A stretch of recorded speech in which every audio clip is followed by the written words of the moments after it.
Hello तने का delay डाला ना भाई, बड़ा थोड़ा मंच पर लगेगा जैसे सूखा सूखा लगा बाजा। हेलो हेलो हेलो हेलो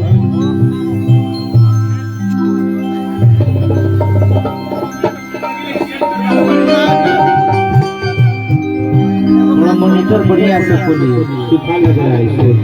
अगर इधर वो सब में डालिए, अच्छे से सेट कीजिए मंच।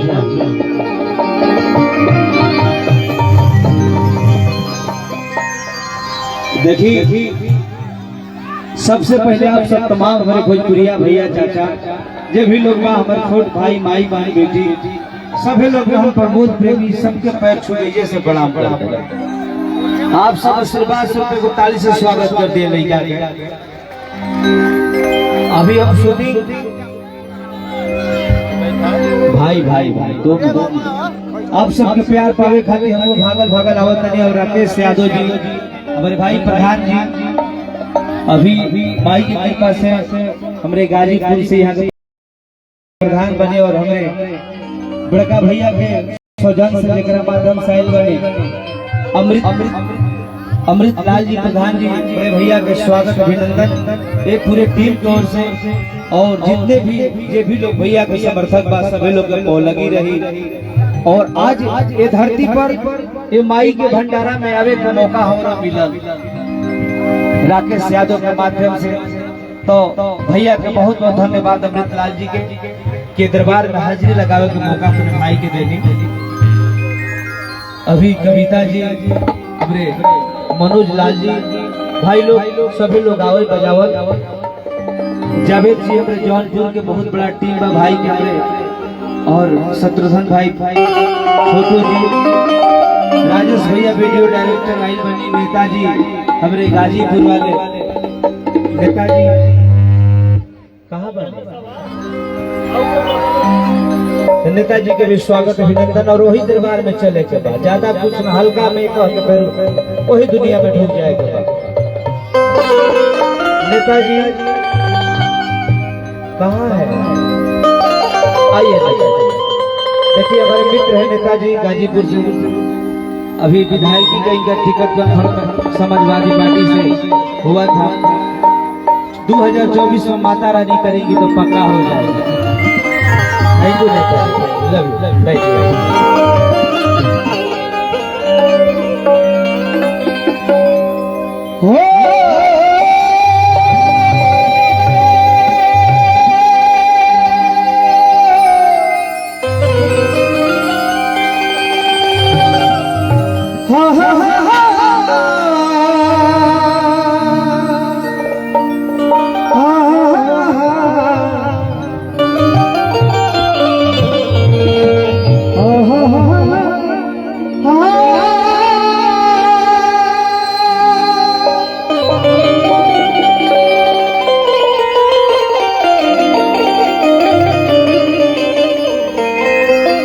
और देखिए राकेश भाई साथे हमने के भाई गावे बजाव बम्बई से लेकर के सारे कलाकार की हमरे के ना ये भोजपुरी की केहू भी बाकी नहीं खे जो लोग सपोर्ट नहीं खे मिले। राकेश यादव के नाम पर एक बड़े आप सब ताली से स्वागत करते भाई के। भाई पूरे सारे कलाकार लोग खातिर मरले माई के कृपा भइला चारा के प्रधान बन गई। अगला विदायगी कार हो गए के चाह माई के कृपा हो जे समाज में रहला ओकरा के माई बुझेली तो जीवन भर जे सेवा कइले ओकरा के जरूर पूर्ण मिलबे नहीं करे। तने कर आवाज बना दे भाई 3D डाल ना भाई। हेलो हेलो हेलो इसका लेवल उठा दो, वोल्टेज कम है का तुम्हारा? हेलो हेलो बेस नहीं बोलना चाहिए। वही दरबार में भक्त माई से कहत रे माई बिना तोहरा कृपा के केहू गावेला ना बजावेला। तोहार कृपा होला त केहू जीरो से हीरो बन जाला है माई। आ तोहरे कृपा होला त केहू नेता से अभिनेता बन जाला, अभिनेता से नेता बन जाला। आलोक भाई हमारे बैठल बड़े वीडियो डायरेक्टर सभी लोग बात चंदन बियाहू जी, शेषनाथ यादव जी, हमारे बनारस वाले और सुप्रसिद्ध हमारे राइटर लोग चाहत जी मंच को उठो, सोनू सुधाकर जी, विशाल भारती जी, जो भी हमारे गाना तमाम आप सब सुनत हैं, हमारे भाई लोग के नाम पर एक बार आप सब स्वागत करी, ये लोग का आशीर्वाद आप सब दें। सोनू सुधाकर, विशाल भारती जी भाई के नाम पर एक बार सब ताली से स्वागत कर दी, दोनों भाई के नाम पर। यही तरह आप सब माता रानी करत की आप सब आगा बढ़ते हैं। हरिंदर हरियाली आई बन भैया का स्वागत अभिनंदन बा, लोक यादव भैया हमारी स्वागत अभिनंदन बा मंच पर हमरा ओर से। सोनू जी प्रे वाले सभी लोग आइल बा, भक्त भाव का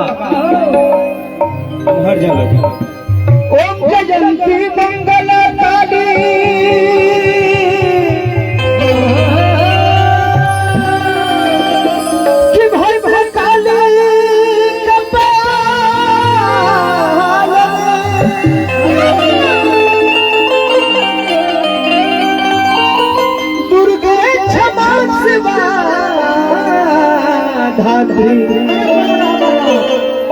कि स्वाहा स्वधा नमस्तुते।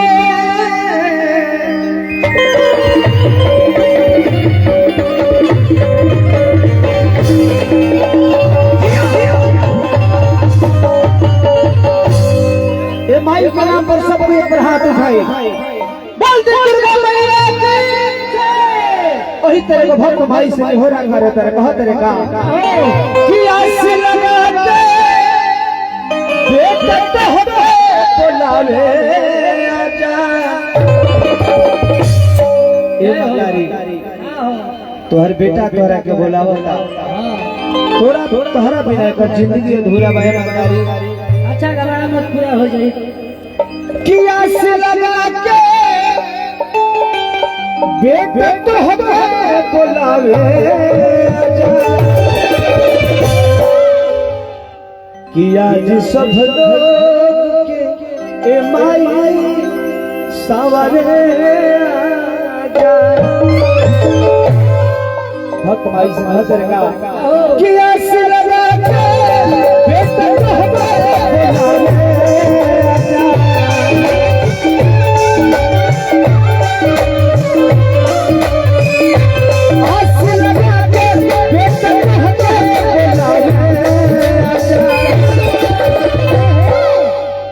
आज पर मोधाम के माई सवारे आजा।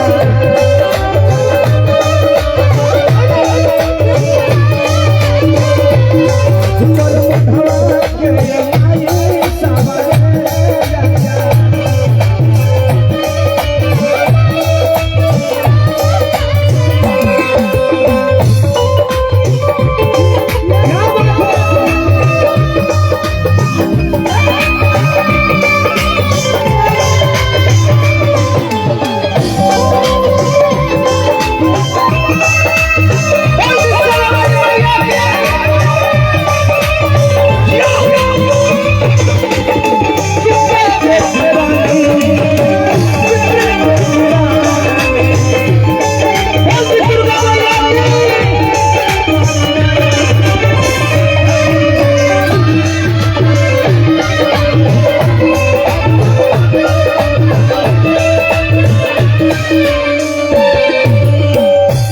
माई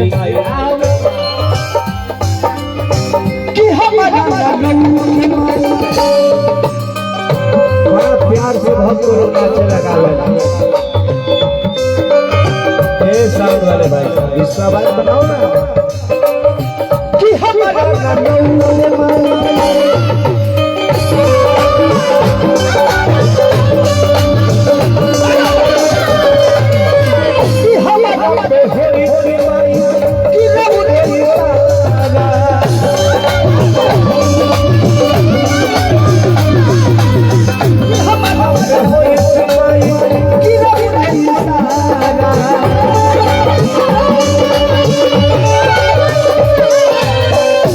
बेटा बोला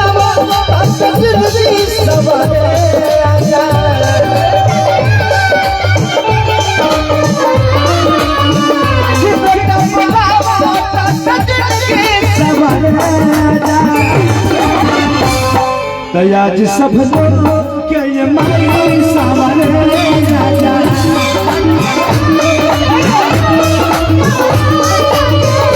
आज सब लोग के ये माई सामने राजा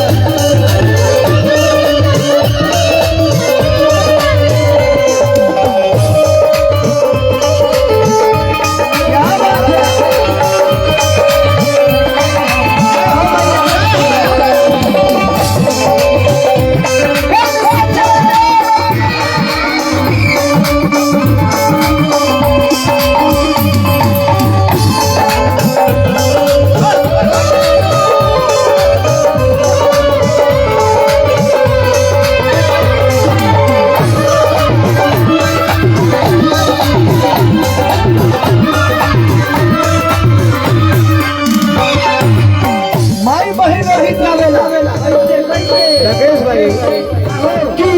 बात है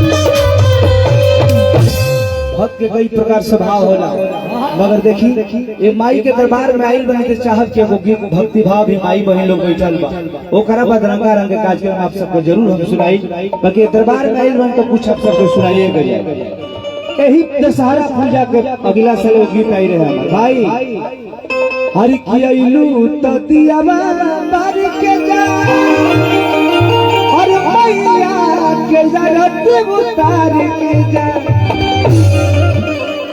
एक जानी आई बड़ी ए परी तनु ठबू का आधू जाइए मैडम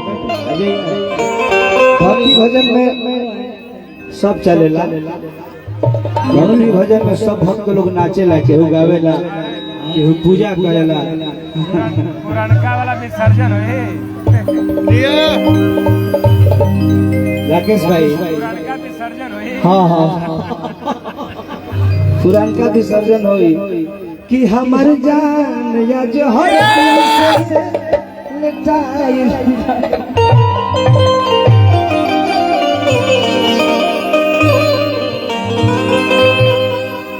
एक जानी आई बड़ी हाँ यही भंडारा में आई बहु हे मैडम यही जंडारा में एक जानी आई बड़ी पूजा करे खातिर और ऊपर जो दोस्त यार बड़े कहले कि देखा आई बड़ी तो कम से कम मारती उतार कर जा हमरे बड़का भैया प्रधान जी इतना बड़ा भंडारा करावे ले आई बड़ी तो कम से कम दियावा बार हाँ ए छोटे कि चढ़त दशहरा तू ससुरा से रहिलू जाए जाए कैले बारू पूजा वो न कैलू अरे की ऐसे ना उल्टी पला मारी के जा आई बड़ी तो गांव घर में कम से कम बढ़िया से रहो तो के जा की ऐसे ना उल्टी पला मारी के जा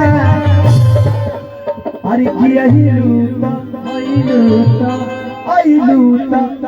और दिया बार के जा और मैया के रट उतार के जा जय गुरु वाह वाह वाह 2 3 हेलो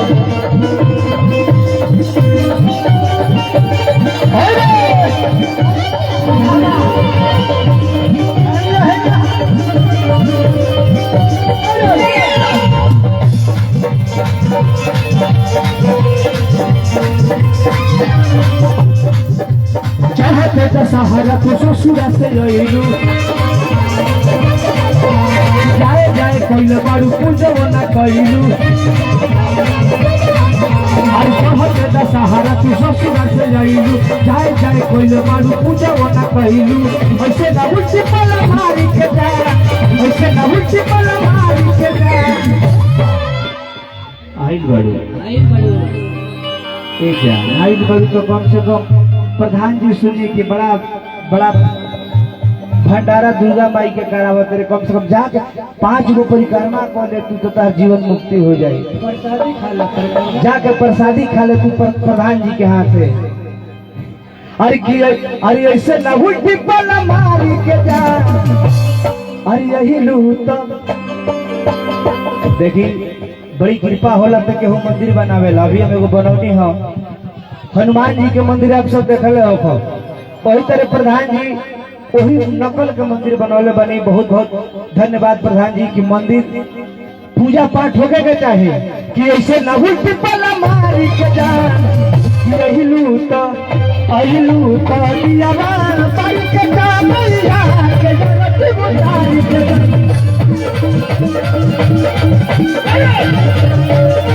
अहिलू तो दियावा पाई के जा मैया के जगत बुझाई के जा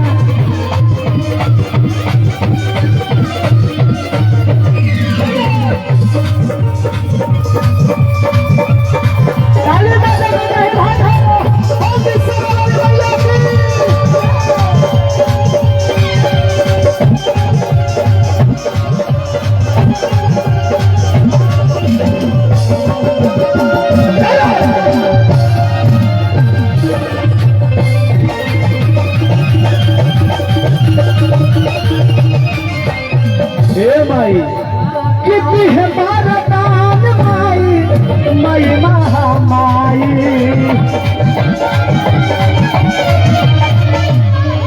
कि अकेला का सहारा में कि गोटिया फुलाई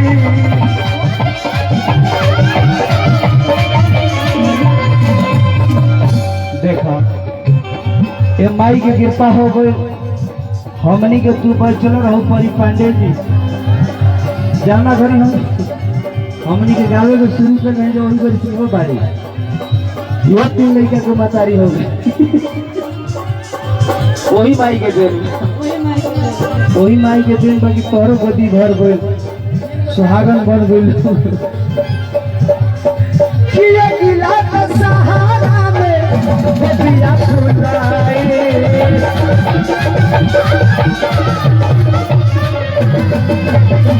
माता रानी गंगा जल पानी माता रानी गंगा जल पानी चलो छुपौआ पखारी के जा चलो छुपौआ पखारी के जा बंद सरोवर बनिया की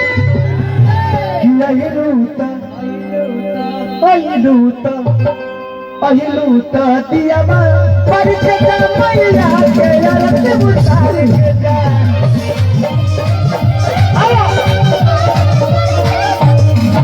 अहिलूता दियावा पर के जा मैया के रत बुझारी के जा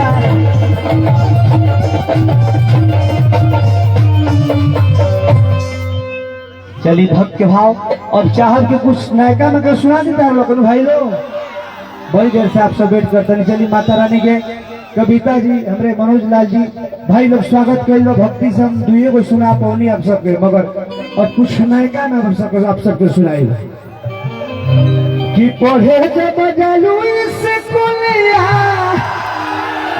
देखिए गीत वो गीतकार हमारे भाई सोनू सुधाकर जी विशाल भारती जी आई लोग के गीत बहुत बड़ा हिट भइल बा के कोई 60 के टुकलिया पढ़े जब जालू स्कूलिया इनकर बहन है कोमल सिंह बहुत अच्छे अक्षर है वो का भाई चूमा मिठाई लेखा लागे अच्छा हर की सोना का हर चूमा मिठाई लेखा लागे अभी बड़ा बढ़िया है वो वेब से गंगा ही रहे विशाल के लिखा हाँ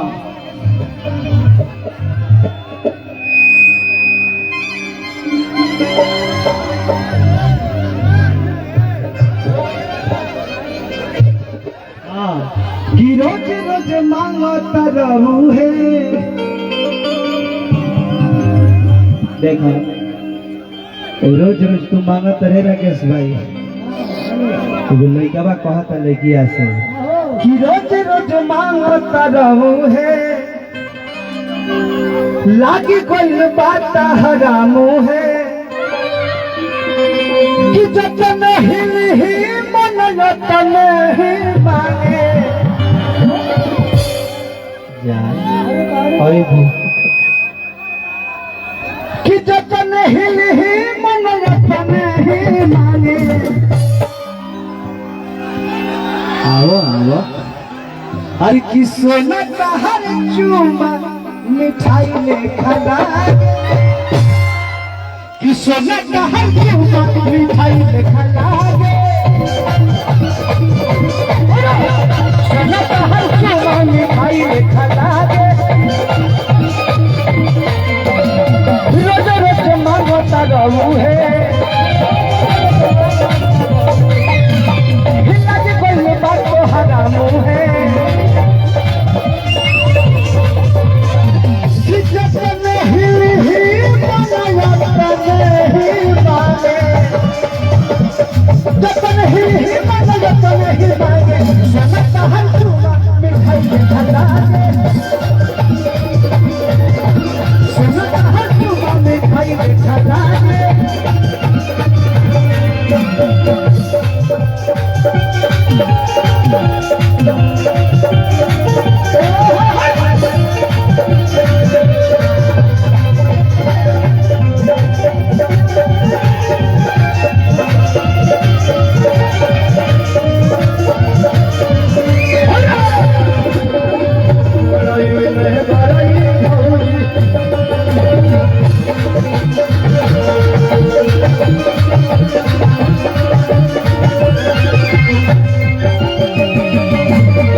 बबुआ बारा जूठी आई हो,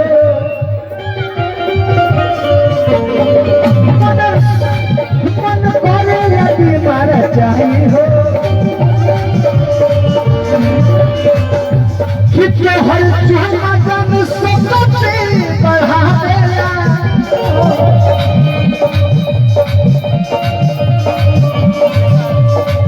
तो हर चूमा जन सकते बढ़ा देला। बड़ी बात हो जाता बना देला।